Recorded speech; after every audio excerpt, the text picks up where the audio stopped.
마르크복음 9장. 예수님께서 또 그들에게 말씀하셨다. 내가 진실로 너희에게 말한다. 여기에 서 있는 사람들 가운데에는 죽기 전에 하느님의 나라가 권능을 떨치며 오는 것을 볼 사람들이 더러 있다. 영광스러운 모습으로 변모하시다. 엿새 뒤에 예수님께서 베드로와 야고보와 요한만 따로 데리고 높은 산에 오르셨다. 그리고 그들 앞에서 모습이 변하셨다. 그분의 옷은 이 세상 어떤 마전장이도 그토록 하얗게 할 수 없을 만큼 새하얗게 빛났다. 그때 엘리야가 모세와 함께 그들 앞에 나타나 예수님과 이야기를 나누었다. 그러자 베드로가 나서서 예수님께 말하였다. 스승님, 저희가 여기에서 지내면 좋겠습니다. 저희가 초막 셋을 지어 하나는 스승님께, 하나는 모세께, 또 하나는 엘리야께 드리겠습니다. 사실 베드로는 무슨 말을 해야 할지 몰랐던 것이다. 제자들이 모두 겁에 질려 있었기 때문이다. 그때 구름이 일어 그들을 덮더니 그 구름 속에서 이는 내가 사랑하는 아들이니 너희는 그의 말을 들어라 하는 소리가 났다. 그 순간 그들이 둘러보자 더 이상 아무도 보이지 않고 예수님만 그들 곁에 계셨다. 그들이 산에서 내려올 때 예수님께서는 그들에게 사람의 아들이 죽은 이들 가운데에서 다시 살아날 때까지 지금 본 것을 아무에게도 말하지 말라고 분부하셨다.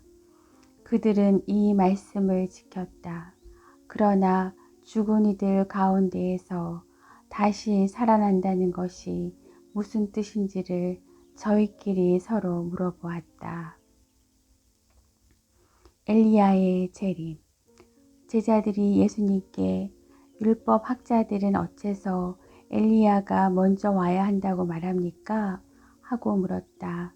그러자 예수님께서 그들에게 말씀하셨다. 과연 엘리야가 먼저 와서 모든 것을 바로잡는다.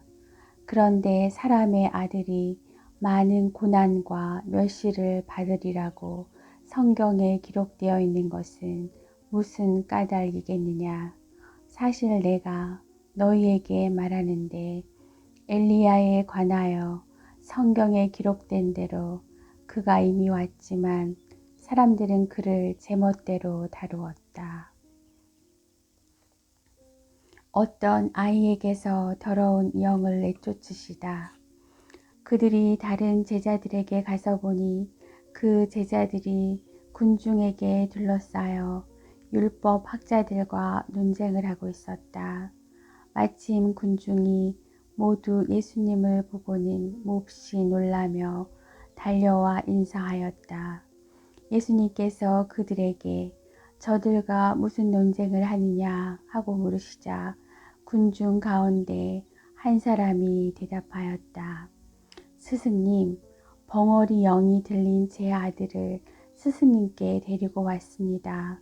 어디에서건 그 영이 아이를 사로잡기만 하면 거꾸로 트립니다. 그러면 아이는 거품을 흘리고 이를 갈며 몸이 뻣뻣해집니다. 그래서 스승님의 제자들에게 저 영을 쫓아내 달라고 하였지만 그들은 쫓아내지 못하였습니다. 그러자 예수님께서 믿음이 없는 세대야, 내가 언제까지 너희 곁에 있어야 하느냐? 내가 언제까지 너희를 참아주어야 한다는 말이냐? 아이를 내게 데려오너라 하고 그들에게 이르셨다. 그래서 사람들이 아이를 예수님께 데려왔다. 그 영은 예수님을 보자 곧바로 아이를 뒤흔들어 댔다. 아이는 땅에 쓰러져 거품을 흘리며 뒹굴었다. 예수님께서 그 아버지에게 아이가 이렇게 된 지 얼마나 되었느냐 하고 물으시자 그가 대답하였다. 어릴 적부터입니다. 저 영이 자주 아이를 죽이려고 불 속으로도 물 속으로도 내던졌습니다. 이제 하실 수 있으면 저희를 가엾이 여겨 도와주십시오. 예수님께서 그에게 하실 수 있으면 네 무슨 말이냐? 믿는 이에게는 모든 것이 가능하다 하고 말씀하시자 아이 아버지가 곧바로 저는 믿습니다. 믿음이 없는 저를 도와주십시오 하고 외쳤다. 예수님께서는 군중이 떼를 지어 달려드는 것을 보시고 더러운 영을 꾸짖으며 말씀하셨다. 벙어리 귀머거리 영아, 내가 너에게 명령한다. 그 아이에게서 나가라. 그리고 다시는 그 애에게 들어가지 마라. 그러자 그 영이 소리를 지르며 아이를 마구 뒤흔들어 놓고 나가니 아이는 죽은 것처럼 되었다. 그래서 사람들이 모두 아이가 죽었구나 하였다. 그러나 예수님께서 아이의 손을 잡아 일으키시니 아이가 일어났다. 그 뒤에 예수님께서 집에 들어가셨을 때 제자들이 그분께 따로 어째서 저희는 그 영을 쫓아내지 못하였습니까? 하고 물었다. 예수님께서는 이렇게 대답하셨다. 그러한 것은 기도가 아니면 다른 어떤 방법으로도 나가게 할 수 없다. 순환과 부활을 두 번째로 예고하시다. 그들이 그곳을 떠나 갈릴레아를 가로질러 갔는데 예수님께서는 누구에게도 알려지는 것을 원하지 않으셨다. 그분께서 사람의 아들은 사람들의 손에 넘겨져 그들 손에 죽을 것이다. 그러나 그는 죽임을 당하였다가 사흘 만에 다시 살아날 것이다 하시면서 제자들을 가르치고 계셨기 때문이다. 그러나 제자들은 그 말씀을 알아듣지 못하였을 뿐만 아니라 그분께 묻는 것도 두려워하였다. 가장 큰 사람, 그들은 카파르나움에 이르렀다. 예수님께서는 집 안에 계실 때 제자들에게 너희는 길에서 무슨 일로 논쟁하였느냐 하고 물으셨다. 그러나 그들은 입을 열지 않았다. 누가 가장 큰 사람이냐 하는 문제로 길에서 논쟁하였기 때문이다. 예수님께서는 자리에 앉으셔서 12 제자를 불러 말씀하셨다. 누구든지 첫째가 되려면 모든 이의 꼴찌가 되고 모든 이의 종이 되어야 한다. 그러고 나서 어린이 하나를 데려다가 그들 가운데 세우신 다음 그를 껴안으시며 그들에게 이르셨다. 누구든지 이런 어린이 하나를 내 이름으로 받아들이면 나를 받아들이는 것이다. 그리고 나를 받아들이는 사람은 나를 받아들이는 것이 아니라 나를 보내신 분을 받아들이는 것이다. 우리를 반대하지 않는 이는 지지하는 사람이다. 요한이 예수님께 말하였다. 스승님, 어떤 사람이 스승님의 이름으로 마귀를 쫓아내는 것을 저희가 보았습니다. 그런데 그가 저희를 따르는 사람이 아니므로 저희는 그가 그런 일을 못하게 막아보려고 하였습니다. 그러자 예수님께서 이르셨다. 막지 마라. 내 이름으로 기적을 일으키고 나서 바로 나를 나쁘게 말할 수 있는 사람은 없다. 우리를 반대하지 않는 이는 우리를 지지하는 사람이다. 내가 진실로 너희에게 말한다. 너희가 그리스도의 사람이기 때문에 너희에게 마실 물 한 잔이라도 주는 이는 자기가 받을 상을 결코 잃지 않을 것이다. 죄의 유혹을 단호히 물리쳐라. 나를 믿는 이 작은 이들 가운데 하나라도 죄짓게 하는 자는 연자매를 목에 걸고 바다에 던져지는 편이 오히려 낫다. 너의 손이 너를 죄짓게 하거든 그것을 잘라버려라.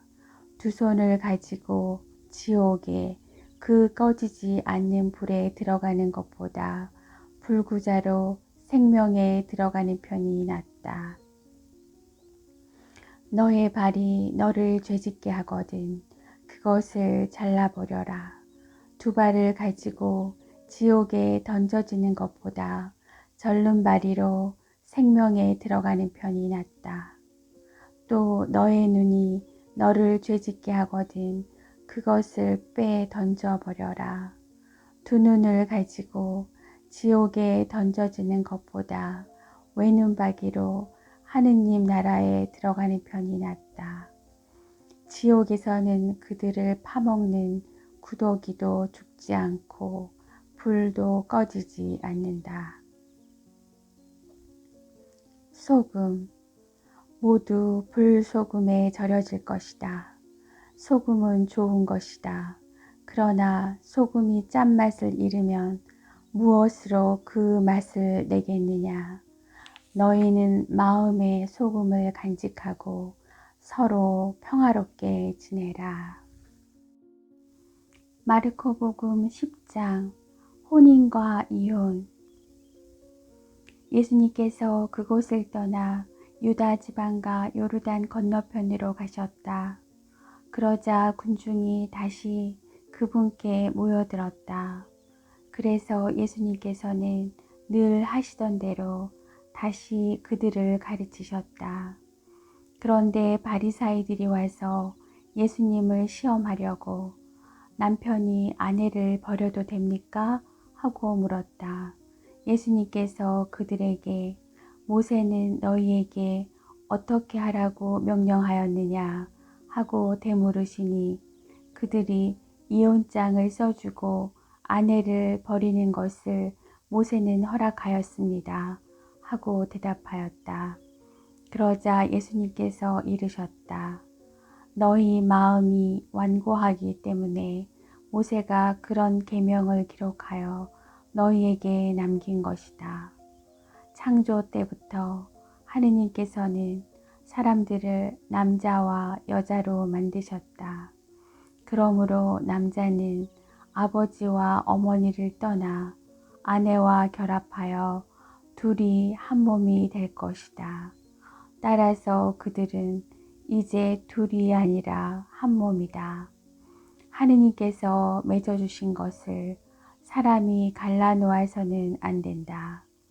집에 들어갔을 때 제자들이 그 일에 관하여 다시 묻자 예수님께서 그들에게 말씀하셨다. 누구든지 아내를 버리고 다른 여자와 혼인하면 그 아내를 두고 간음하는 것이다.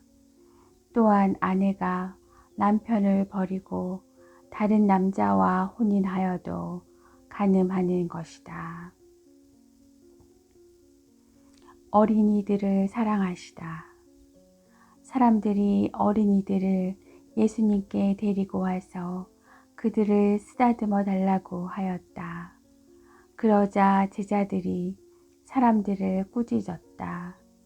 예수님께서는 그것을 보시고 언짢아 하시며 제자들에게 이르셨다. 어린이들이 나에게 오는 것을 막지 말고 그냥 놓아두어라. 사실 하느님의 나라는 이 어린이들과 같은 사람들의 것이다. 내가 진실로 너희에게 말한다. 어린이와 같이 하느님의 나라를 받아들이지 않는 자는 결코 그것에 들어가지 못한다. 그러고 나서 어린이들을 끌어안으시고 그들에게 손을 얹어 축복해 주셨다. 하느님의 나라와 부자. 예수님께서 길을 떠나시는데 어떤 사람이 달려와 그분 앞에 무릎을 꿇고 선하신 스승님, 제가 영원한 생명을 받으려면 무엇을 해야 합니까? 하고 물었다. 그러자 예수님께서 그에게 이르셨다. 어찌하여 나를 선하다고 하느냐?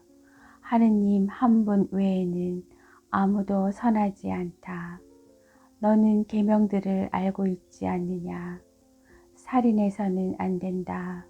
간음해서는 안 된다. 도둑질해서는 안 된다.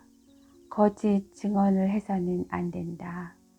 횡령해서는 안 된다. 아버지와 어머니를 공경하여라. 그가 예수님께 스승님, 그런 것들은 제가 어려서부터 다 지켜왔습니다. 하고 대답하였다. 예수님께서는 그를 사랑스럽게 바라보시며 이르셨다. 너에게 부족한 것이 하나 있다. 가서 가진 것을 팔아 가난한 이들에게 주어라. 그러면 너가 하늘에서 보물을 차지하게 될 것이다. 그리고 와서 나를 따라라. 그러나 그는 이 말씀 때문에 울상이 되어 슬퍼하며 떠나갔다. 그가 많은 재물을 가지고 있었기 때문이다.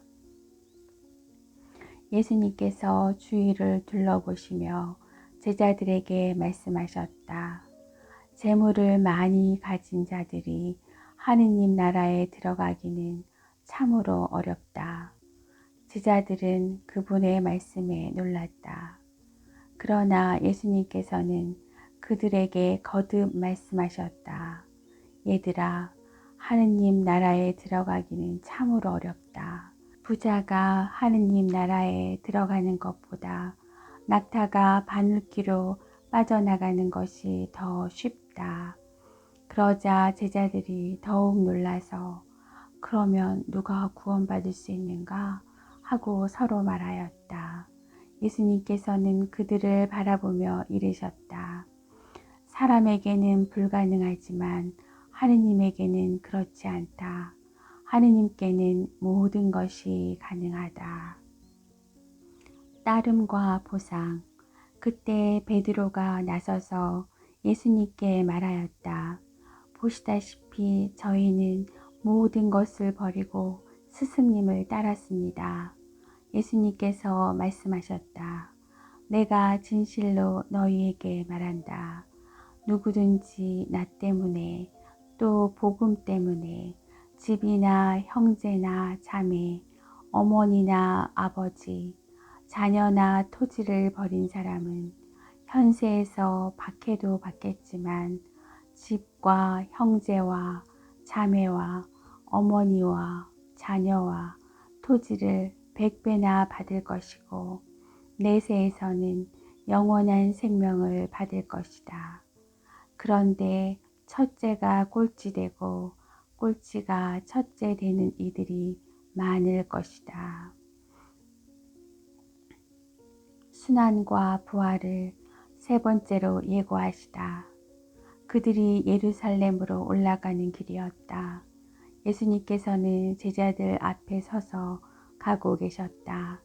그들은 놀라워하고 또 뒤따르는 이들은 두려워하였다. 예수님께서 다시 12 제자를 데리고 가시며 당신께 닥칠 일들을 그들에게 말씀하기 시작하셨다. 보다시피 우리는 예루살렘으로 올라가고 있다. 거기에서 사람의 아들은 수석 사제들과 율법 학자들에게 넘겨질 것이다. 그러면 그들은 사람의 아들에게 사형을 선고하고 그를 다른 민족 사람들에게 넘겨 조롱하고 침뱉고 채찍질하고 나서 죽이게 할 것이다. 그러나 사람의 아들은 사흘 만에 다시 살아날 것이다. 출세와 섬김. 제베데오의 두 아들 야고보와 요한이 예수님께 다가와 스승님, 저희가 스승님께 청하는 대로 저희에게 해주시기를 바랍니다 하고 말하였다. 예수님께서 그들에게 내가 너희에게 무엇을 해주기를 바라느냐 하고 물으시자 그들이 스승님께서 영광을 받으실 때 저희를 하나는 스승님 오른쪽에 하나는 왼쪽에 앉게 해주십시오 하고 대답하였다. 예수님께서는 그들에게 너희는 너희가 무엇을 청하는지 알지도 못한다. 내가 마시는 잔을 너희가 마실 수 있으며 내가 받는 세례를 너희가 받을 수 있느냐 하고 물으셨다. 그들이 할 수 있습니다 하고 대답하자 예수님께서 그들에게 말씀하셨다. 내가 마시는 잔을 너희도 마시고 내가 받는 세례를 너희도 받을 것이다. 그러나 내 오른쪽이나 왼쪽에 앉는 것은 내가 허락할 일이 아니라 정해진 이들에게 돌아가는 것이다. 다른 열 제자가 이 말을 듣고 야고보와 요한을 불쾌하게 여기기 시작하였다. 예수님께서는 그들을 가까이 불러 이르셨다. 너희도 알다시피 다른 민족들의 통치자라는 자들은 백성 위에 군림하고 구관들은 백성에게 세도를 부린다. 그러나 너희는 그래서는 안 된다. 너희 가운데에서 높은 사람이 되려는 이는 너희를 섬기는 사람이 되어야 한다. 또한 너희 가운데에서 첫째가 되려는 이는 모든 이의 종이 되어야 한다. 사실 사람의 아들은 섬김을 받으러 온 것이 아니라 섬기러 왔고 또 많은 이들의 몸값으로 자기 목숨을 바치러 왔다. 예리코에서 눈머니를 고치시다. 그들은 예리코에 들어갔다. 예수님께서 제자들과 많은 군중과 더불어 예리코를 떠나실 때 티베오의 아들 바르티메오라는 눈먼 거지가 길가에 앉아 있다가 나자렛 사람 예수님이라는 소리를 듣고 다윗의 자손 예수님, 저에게 자비를 베풀어 주십시오 하고 외치기 시작하였다. 그래서 많은 이가 그에게 잠자코 있으라고 꾸짖었지만 그는 더욱 큰 소리로 다윗의 자손이시여 저에게 자비를 베풀어 주십시오 하고 외쳤다. 예수님께서 걸음을 멈추시고 그를 불러오너라 하셨다. 사람들이 그를 부르며 용기를 내어 일어나게 예수님께서 당신을 부르시네 하고 말하였다. 그는 겉옷을 벗어던지고 벌떡 일어나 예수님께 갔다. 예수님께서 내가 너에게 무엇을 해주기를 바라느냐 하고 물으시자 그 눈머니가 스승님, 제가 다시 볼 수 있게 해주십시오 하였다. 예수님께서 그에게 가거라, 너의 믿음이 너를 구원하였다 하고 이르시니 그가 곧 다시 보게 되었다. 그리고 그는 예수님을 따라 길을 나섰다.